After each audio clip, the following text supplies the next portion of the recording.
আজকে আমরা পৃষ্ঠা 242 ক্লাস 9 উপপাদ্য 30 প্রমাণ করব। ত্রিভুজের মধ্যমা তিনটি সমবিন্দু, ত্রিভুজের মধ্যমা তিনটি সমবিন্দু, এই প্রমাণটা আজকে আমরা করব। তাহলে আগেই আমরা কি করলাম, আগে একটা ত্রিভুজ টেনে নিলাম, যার কি নাম দিলাম, এ বি এবং সি। এই নাম নিয়ে একটা ত্রিভুজ তৈরি করলাম এবং এর দুটো মধ্যমা করলাম। একটা হচ্ছে বি মধ্যমা আর একটা হচ্ছে এফ সি মধ্যমা। এই বিএফ আর এফ সি এই দুটো মধ্যমা করলাম। এই মধ্যমা দুটো ছেদ করলো কি বিন্দুতে, জি বিন্দুতে। কি বিন্দুতে ছেদ করলো, জি বিন্দুতে মধ্যমা দুটোকে ছেদ করলো। এবারে এ বিন্দু থেকে আমি আবার জি বিন্দু অবধি টানলাম। কি থেকে টানলাম, এ বিন্দু থেকে জি বিন্দু অবধি টানলাম। টেনে জি কে বাড়িয়ে ডি করলাম। আমি আবার বলছি, একবার দেখে নাও।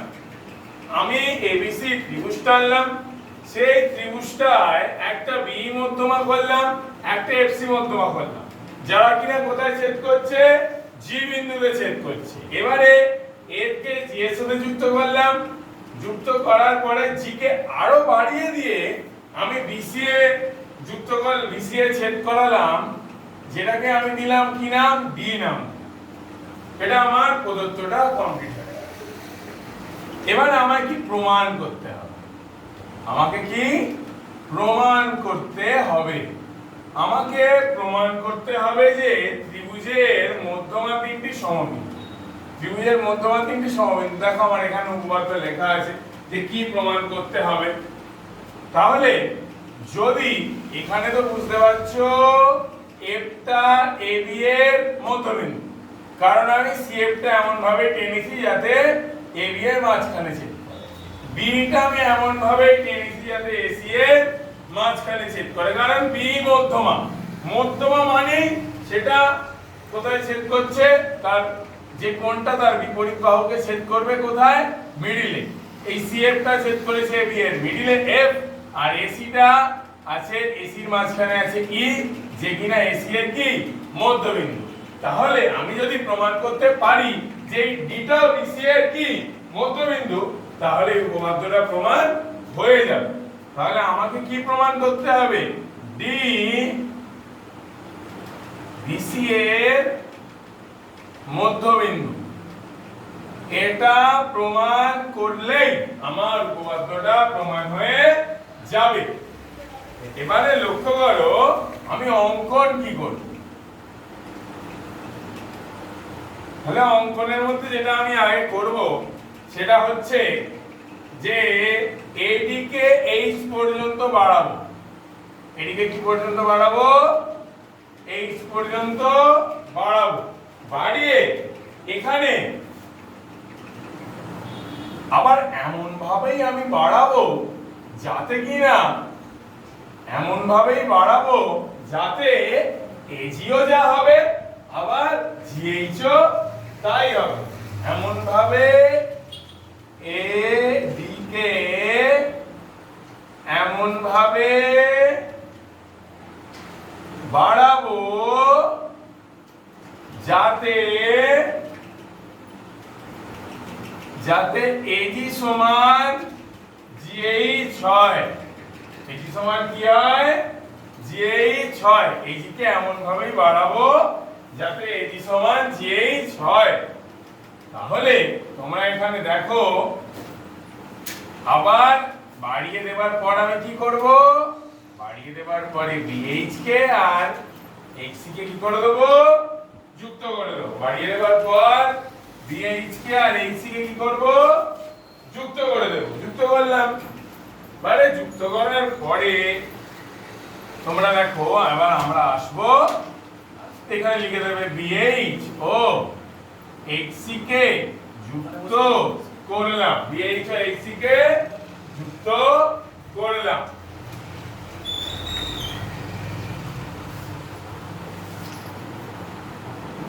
এটা আমার হলো, ঠিক আছে। এবারে এটা হওয়ার পরে আমি প্রমাণে আসবো, তাহলে এটা মুছে দিই, প্রমাণটা আমার সুবিধা হবে।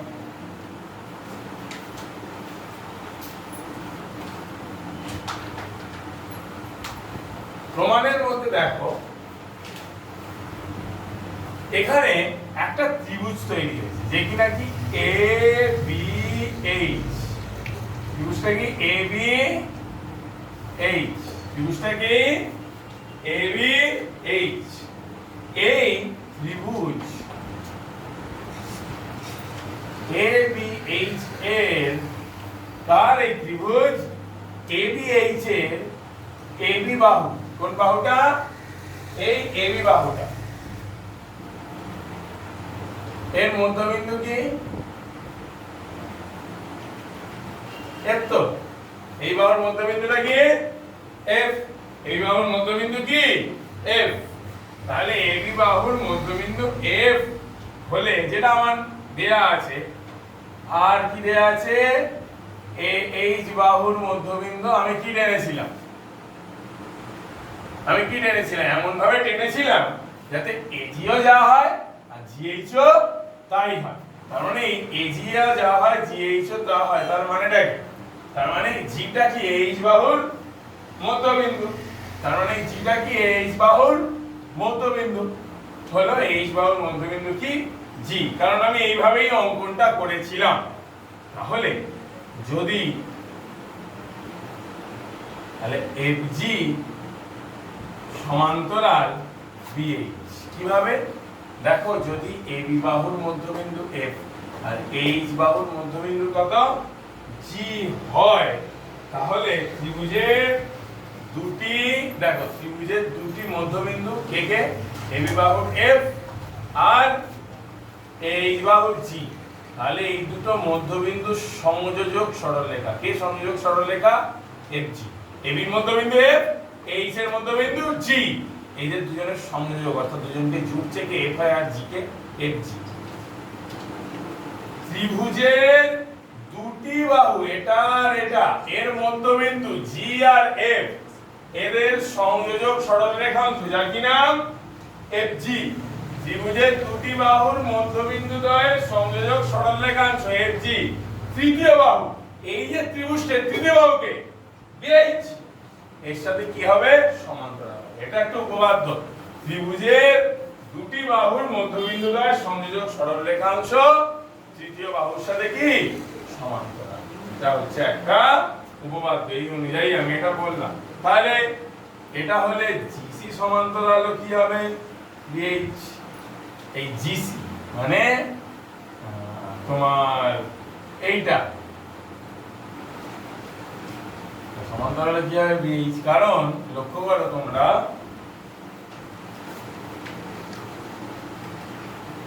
এই যে এবিজিটা এ যা জিসিও তো তাই, এবিজিটা যা জিসিও তো তাই, একই তো সরলরেখা। তাহলে এর সাথে এ সমান্তরাল হচ্ছে, আর এটা তো এক, তাহলে এর সাথেও এও কি হবে সমান্তরাল হবে। সুতরাং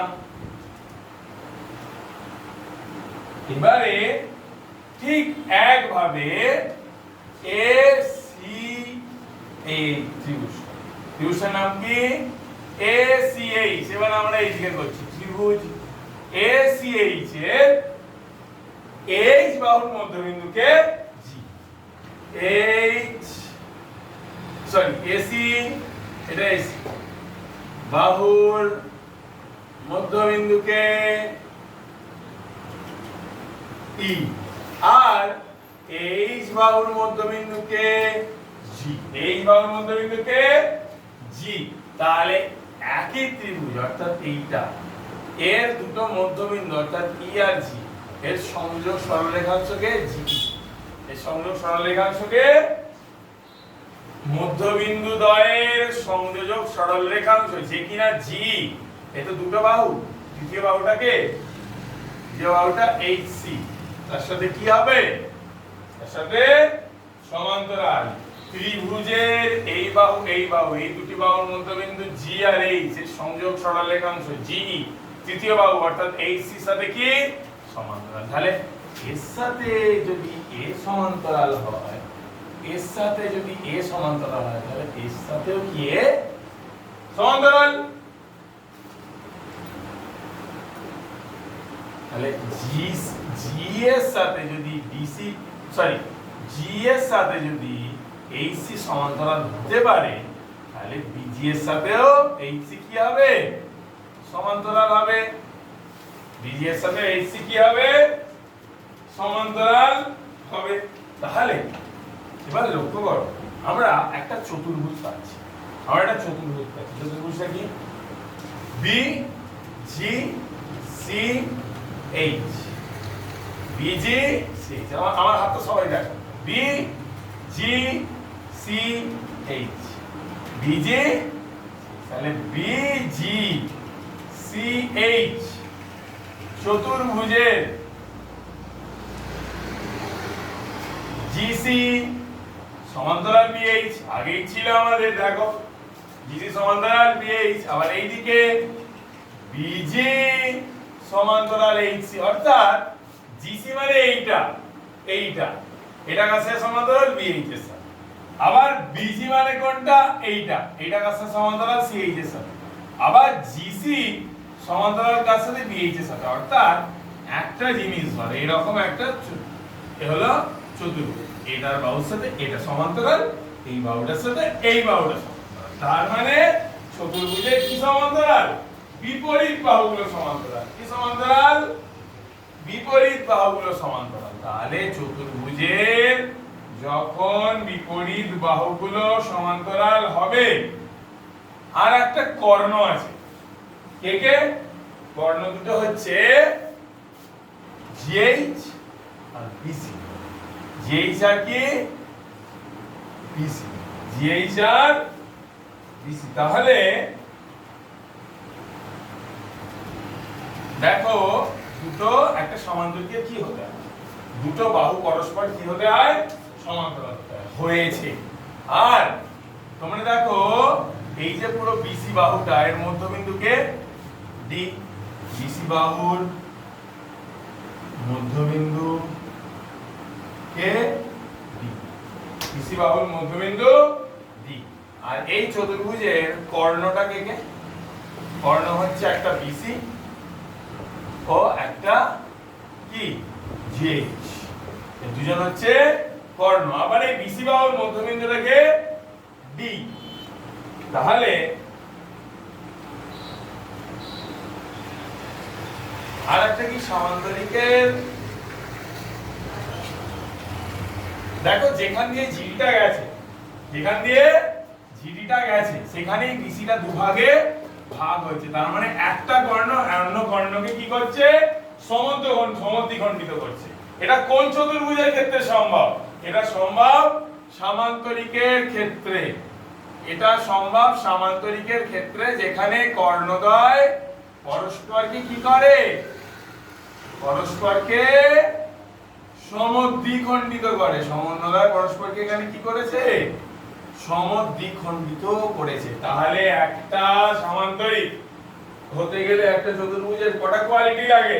তার বিপরীত বাহুগুলো পরস্পর সমান্তরাল হতে হবে এবং তার কর্ণগুলো পরস্পরকে ছেদ করবে এমন ভাবে যাতে কর্ণগুলো পরস্পর সমদ্বিখণ্ডিত হয়, যেটা এখানে হয়েছে। তাহলে আমি কি বলতে পারি? বিজিএইচসি চতুর্ভুজটি কি একটা সামান্তরিক। কি সামান্তরিক। তাহলে এ যদি সামান্তরিক হয়, তার মানে কি? তার মানে ডিটা আমি প্রমাণ করে ফেললাম যে বিসি এর কি বিন্দু? মধ্যবিন্দু। হ্যাঁ, তো বিসি এর মধ্যবিন্দু।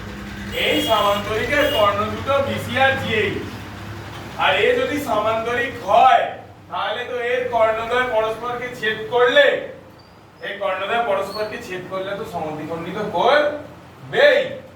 সেই জন্য এখান থেকে আমি বের করে ফেললাম ডি হলো বিসি এর মধ্যবিন্দু, কারণ বিএইচসি একটা সামান্তরিক।